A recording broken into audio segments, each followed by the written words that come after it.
नमस्कार साथियों, स्वागत है आप सभी का हमारे Khurana study official YouTube channel पर।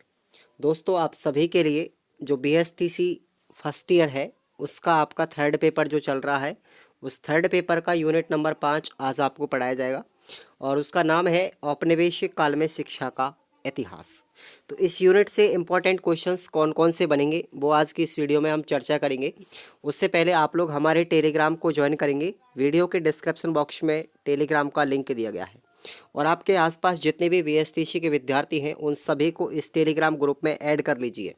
ठीक है, जिन विद्यार्थियों को नवीन कॉलेज मिला है उन विद्यार्थियों को आप इसमें जोड़ने की कोशिश करें, सबको आप इसका लिंक शेयर कर दीजिए और आप लोग हमारे एप्लीकेशन पर दिए गए कोर्स को भी ज्वाइन करिए। बिना झिझक के, बिना किसी डर के आपको आराम से आपको जो 20 मॉडल पेपर दिए जा रहे हैं साथियों, विद आंसर की, यानी कि आंसर सहित है, पूरी व्याख्या सहित, चाहे वो इंग्लिश का हो चाहे आपका संस्कृत का हो, पूरी व्याख्या के साथ आपको मिलेगा। उसमें आपके लिए 109 रुपये प्राइस पे करके आप फ़ोनपे गूगल पे से पे करना और आप लोग उनको पढ़ना। पूरा पीडीएफ और वीडियो दोनों चीज़ आपको अवेलेबल कराई जा रही है, बिल्कुल जिस तरीके से बड़ी बड़ी कोचिंगें आपको कराती हैं। आपकी 65 से 70% आराम से बन के जाएगी इन्हीं मॉडल पेपरों को पढ़ने से। बाकी आप कुछ भी नहीं पढ़ेंगे तो भी ठीक रहेगा।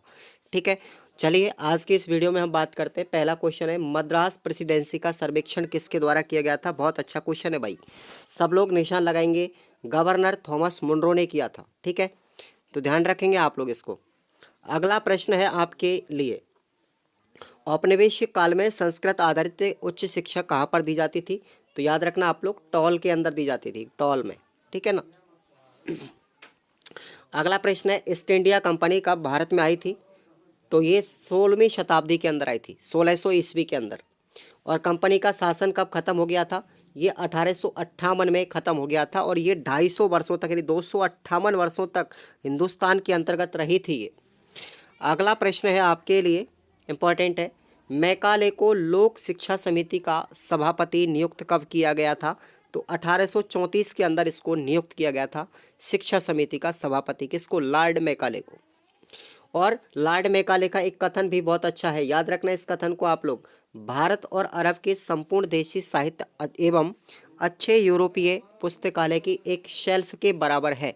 ये कथन लॉर्ड मैकाले का है जी, बिल्कुल पढ़ेंगे आप लोग। और इन्होंने एक सिद्धांत भी दिया था जिस सिद्धांत की हम आगे चर्चा करेंगे, नीचे की ओर रिसाव का सिद्धांत का पक्षपाती कौन था? लॉर्ड मैकाले था भाई। ठीक है ना, ये बिल्कुल पक्षपाती था इस सिद्धांत का, नीचे की ओर रिसाव। इसके बारे में हम आगे चर्चा करेंगे। आगे अगला प्रश्न है, प्राच्य आंग्ल विवाद का अंत कब हुआ था? तो ऑकलैंड ने किया था। किसने किया था? ऑकलैंड ने किया था। नेक्स्ट प्रश्न है, सत्य शोधक समाज की स्थापना किसने की थी? बहुत इंपॉर्टेंट क्वेश्चन है, याद रखना इसको। सत्य शोधक समाज की स्थापना की थी ज्योतिबा फूले ने। ध्यान रखना इसको, ज्योतिबा फूले ने की थी भाई। और अगला प्रश्न है, भारत में प्रथम महिला विद्यालय की स्थापना की प्रथम महिला शिक्षिका कौन थी? तो महिलाओं के लिए पहला जो शिक्षक विद्यालय खोला गया था वो ज्योतिबा फूले के द्वारा ही खोला गया था। और ये सावित्रीबाई फूले ने खोला था। सावित्रीबाई जो फूले थी ये ज्योतिबा फूले की वाइफ थी। कौन थी? इसकी पत्नी थी सावित्रीबाई फूले। और हिंदुस्तान के अंतर्गत महिलाओं के लिए सबसे पहले शिक्षा का काम इसलिए किया था। और इनको हम भारत की सरस्वती भी कहते हैं। क्या बोलते हैं इसको? भारत की सरस्वती भी कहा जाता है इनको। देख लो आप लोग, इंडिया में सबसे पहले महिलाओं के लिए शिक्षा का नेतृत्व किया था सावित्रीबाई फूले ने। नेक्स्ट क्वेश्चन आपके लिए है, हंटर आयोग के समक्ष महिलाओं का पक्ष किसने रखा था? तो पंडित रमाबाई सरस्वती ने रखा था। मुंबई में शारदा सदन की स्थापना किसने की थी? रमाबाई ने ही की थी। और ये भी अच्छा क्वेश्चन है आपके लिए, याद रखना। साइंटिफिक सोसाइटी ऑफ अलीगढ़ की स्थापना किसने की थी? तो सर सैयद अहमद खान। जो ये प्रश्न आपको मैं बता रहा हूँ बहुत अच्छे हैं, इंपॉर्टेंट हैं, इनको आप लोग एक बार अच्छे से पढ़ के जाएंगे। हंटर आयोग की स्थापना कब की गई थी? तो 1882 ईस्वी के अंदर हंटर आयोग की स्थापना हुई थी।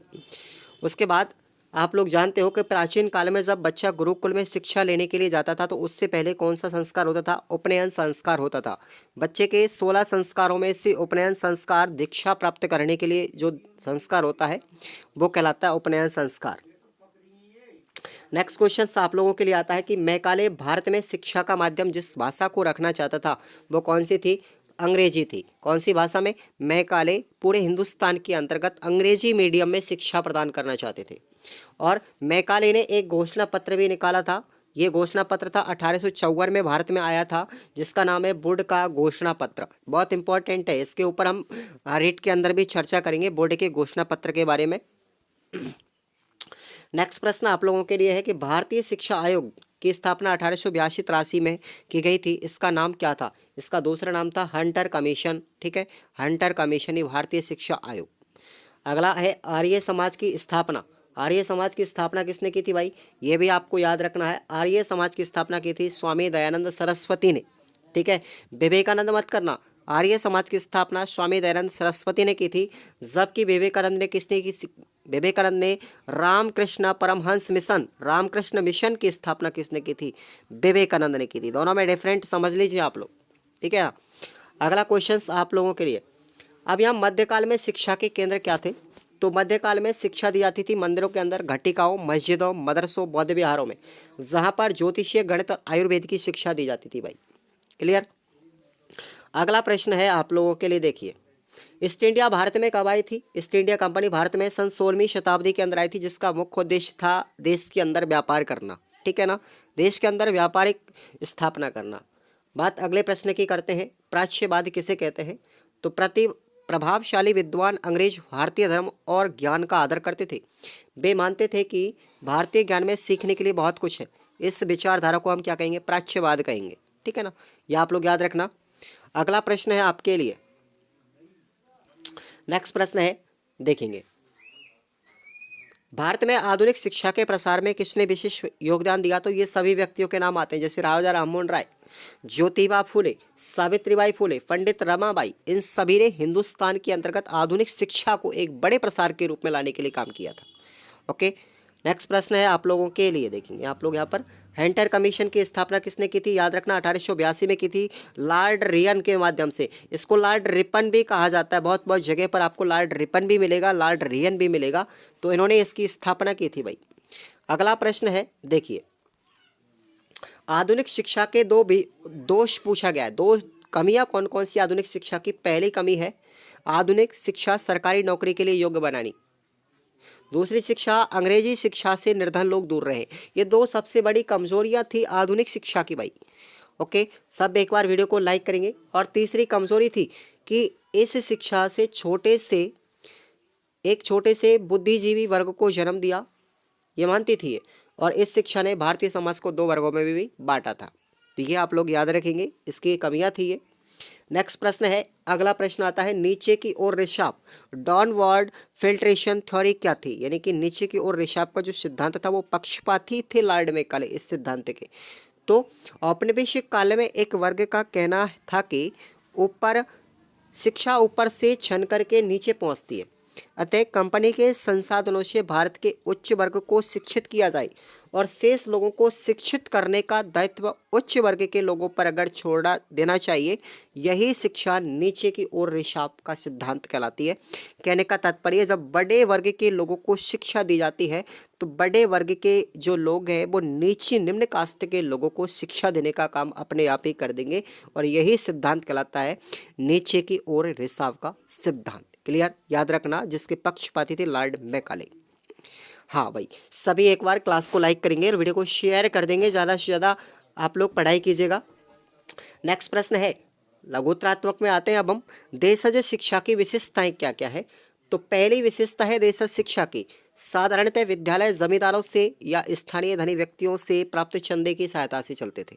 पहले पाठ्यक्रम में परंपरागत भाषाओं को जोड़ा गया था, जैसे संस्कृत, अरबी, फारसी, हिंदू, मुसलमानी, व्याकरण, तर्क, कानून, ये सब पर बल दिया जाता था।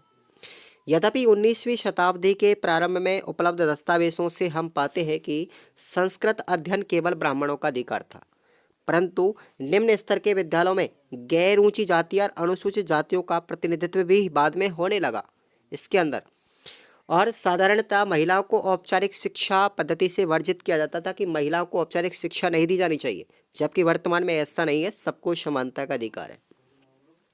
छापे खानों के अभाव में 19वीं शताब्दी तक मौखिक परंपरा या अध्यापक की स्मृति को ज्ञान और सूचना का आधार होता था। वो इसे हस्तलिखित पांडुलिपि से स्मृत किया जाता था, यानी कि लिखित रूप में भी उसको रख सकते थे। ठीक है, नेक्स्ट प्रश्न है, उपनिवेशवाद से किसी भी देश की संस्कृति और शिक्षा का विनाश क्यों होता है? क्यों होता है भाई? इंपॉर्टेंट क्वेश्चन है, याद लगाइएगा इसको, बहुत अच्छे से याद करके जाना। उपनिवेशवाद उपनिवेशक को विशेष अधिकार प्रदान करता है कि हमें अपने अधीन लोगों का दमन कर सके।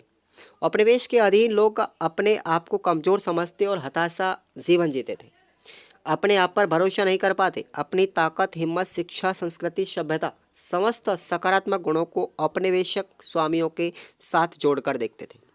औपनिवेशिक शक्तियां अपने अधीनस्थ लोगों की शिक्षा और संस्कृति के प्रति उदासीन होती थी, जिसके कारण धीरे धीरे उनका पतन होने लगा। भारत में अंग्रेजी शिक्षा भारतीय संस्कृति पर आक्रमण की कार्रवाई थी, क्योंकि इसने भारतीय संपन्नता के आदर्शों की निंदा भी की थी। पश्चिमी विकारों को भी ज्ञान का दर्जा दिया गया था, वे हमारी शैक्षिक विरासत के प्रति संवेदनशील नहीं थे। इसी वजह से यहाँ पर पाश्चात्य संस्कृति का धीरे धीरे लुप्त होने लगी। लेकिन आज बाद में अब देखा गया, वर्तमान समय पाश्चात्य संस्कृति का लोग फॉलो कर रहे हैं। इंडिया भी बिल्कुल इंग्लैंड जैसी संस्कृति का क्या कर रहा है, फॉलो बन रहा है। अगला प्रश्न है, देखिए नेक्स्ट प्रश्न है कि 2013 का चार्टर अधिनियम के ऊपर व्याख्या की जाएगी। चार्टर अधिनियम में 2 प्रश्न आपको दिए गए हैं और इनमें से एक प्रश्न आपको एग्जाम में मिलेगा, 100% मिलेगा, ध्यान रखना आप लोग कि 1813 का चार्टर अधिनियम की विशेषता। पहला प्रश्न, इस अधिनियम से शिक्षा नीति में बीच का रास्ता निकाला। इस अधिनियम द्वारा मिशनरियों को भारत में काम करने और धर्म प्रसार करने की अनुमति दी गई, परंतु शासन की ओर से समर्थन न देने का निश्चय किया गया। दूसरी ओर भारतीय ज्ञान के संरक्षण और आधुनिक विज्ञान दोनों के लिए वित्तीय प्रावधान भी किया गया था, किसमें? चार्टर एक्ट के अंतर्गत, जो 1813 में आया था। अब इसके महत्व की बात करें कि चार्टर एक्ट 1813 का ऐतिहासिक महत्व क्या था, तो जरा आप लोग सुनिए इस प्रश्न को। इस अधिनियम के द्वारा ग्रांट और मिशनरियों के समर्थक 2 दशक तक इस अधिनियम को बनाने में सफल रहे, 20 सालों में जाकर के बना था ये। इसके बाद बड़ी संख्या में अंग्रेजी विद्यालयों की स्थापना होने लगी। इस अधिनियम के द्वारा भारत में शिक्षा देने का जिम्मा कंपनी को माना गया था। शैक्षिक कार्यों के लिए धनराशि निश्चित कर दी गई और इस तरीके से भारत में आधुनिक शिक्षा की नींव आई थी, किसके द्वारा? चार्टर एक्ट के द्वारा। क्लियर भाई, सब लोग याद रखेंगे इन प्रश्नों को, आप लोग जो मैं बता रहा हूँ आपके लिए। नेक्स्ट प्रश्न है आप लोगों के लिए, देखेंगे इंपॉर्टेंट क्वेश्चंस पढ़ के जाएंगे, आपका इनसे बाहर प्रश्न नहीं जाएगा। बट आप लोग बात करते हैं यहाँ पर कि भाई निबंधात्मक प्रश्न बताए जाएं, तो निबंधात्मक प्रश्न इस वीडियो में आपको नहीं मिलेंगे, एक में भी। सिर्फ और सिर्फ आप लोग निबंधात्मक प्रश्नों को एप्लीकेशन पे आप लोग जाकर के पढ़ेंगे, PDF के फॉर्मेट में और वीडियोज़ में भी। ठीक है, तो जल्दी से ही आज ही डाउनलोड करिए Khurana study official app play store से, और वीडियो के डिस्क्रिप्शन बॉक्स में भी ऐप का लिंक दिया गया है। 109 रुपये मात्र चार्ज लिया जा रहा है आपसे, जिसमें आपका पूरा 1 साल का लाइफ सुधर सकता है। ज्योतिबा फूले के हम कार्यों की बात करें तो इनका जन्म हुआ था 11 अप्रैल 1827 में महाराष्ट्र के सतारा जिले के अंदर। उनके पिता का नाम था गोविंदराव, पुणे में सब्जी बेचने का काम करते थे और वो माली जाति के थे। ज्योतिबा फूले पुणे के ब्राह्मणों के जातिवाद व्यवहार से आहत थे, परेशान थे और जातिगत भेदभावों के खिलाफ संघर्ष को अपना जीवन आदर्श बना लिया था। 1848 में पुणे में उन्होंने शूद्र और निम्न जातियों की स्त्री और बालिकाओं के लिए एक स्कूल खोला था। उनके कई ब्राह्मण मित्रों ने भी इसमें सहयोग किया। सावित्रीबाई फुले इनकी पत्नी थी, तो उनके साथ थी इसमें। स्वाभाविक है कि इनका कड़ा विरोध हुआ, लेकिन ज्योतिराव ने अपना मुंह तोड़ जवाब दिया दुनिया को और करके दिखाया। मनुस्मृति रण ग्रंथों की उन व्यवस्थाओं को काल्पनिक बताया जिसमें शूद्रों को विद्या प्राप्त करने का निषेध था, यानी कि शूद्र जो वर्ग के लोग हैं वो विद्या प्राप्त नहीं कर सकते, ऐसा मनुवादी लोग कहते हैं। लेकिन उन्होंने उन स्मृतियों का विरोध किया और सबके लिए समान अवसर दिए शिक्षा के। 1851 में पुणे में शूद्र और अछूत मानी गई बालिकाओं के लिए एक और विद्यालय खोला था। सावित्रीबाई फुले को इस विद्यालय का कार्यभार सौंपा, वे उसकी मुख्य अध्यापिका बन गई। इन प्रयासों के चलते बहुत कुछ लोग उनके साथ जुड़ते चले गए और सहयोग करने लगे। इस तरीके से उन्होंने दलित वर्ग की शिक्षा का समर्थन किया था। उसके बाद हम पढ़ते पंडित रमाबाई के बारे में। इन्होंने शारदा सदन की स्थापना की थी। आपसे पूछा जा सकता है, पहले पूछा गया था रमाबाई के बारे में, प्रश्न आएगा आपकी बार शारदा सदन के बारे में, तो इसका मतलब बात एक ही है। पंडित रमाबाई एक ओजस्वी वक्ता थी, एक वकील थी। सार्वजनिक सभाओं में वे धर्म ग्रंथों पर संदर्भ देकर बताती थी। कि बाल विवाह और महिलाओं को शिक्षित होने का अवसर न देने जैसी कुप्रथाएं जो है समाज में पितृसत्तावादी पुरुषों के द्वारा जो बनाई गई प्रथा है उनका सबका विरोध किया था पंडित रमाबाई ने। रमाबाई का एक महत्वपूर्ण योगदान था शारदा सदन को स्थापित करने में, जिसकी स्थापना की गई थी 11 मार्च 1889 में। कहाँ पर हुई थी? चौपाटी नामक गांव के अंदर, मुंबई के अंदर हुई थी। उन्होंने विधवाओं को और निराश्रित महिलाओं के लिए शारदा सदन खोला जो उनका घर था और विद्यालय भी था। रमाबाई ने इसे एक धर्मनिरपेक्ष शिक्षा के केंद्र के रूप में खोला। शारदा सदन की महिलाओं को आत्मविश्वासी और आत्मनिर्भर बनाने के लिए उन्होंने उसमें एक बेसिक शिक्षा पद्धति अपनाई थी, जैसे गांधी जी मानते थे ना, उसी तरीके से कि सिलाई कढ़ाई बुनाई बढ़ाई का काम, बर्तन बनाना, ये सब, बागवानी, टोकरी बनाना, ऐसे काम वो सिखाती थी। महाराष्ट्र में विधवाओं के लिए पहला घर था और पहला विद्यालय था। इसके अलावा भारत में एक ऐसा स्थान बंगाल में भी था, बंगाल में भी एक विद्यालय खोला गया था। मुंबई में अनेक बुद्धिजीवियों और समाज सेवियों ने रमाबाई की भावना और संगठन क्षमता, राष्ट्र प्रेम की सराहना की थी और शारदा सदन को सहयोग भी किया था। 1890 में पुणे में उसको ट्रांसफ़र किया गया। इसके पीछे कुछ आर्थिक कारण भी थे।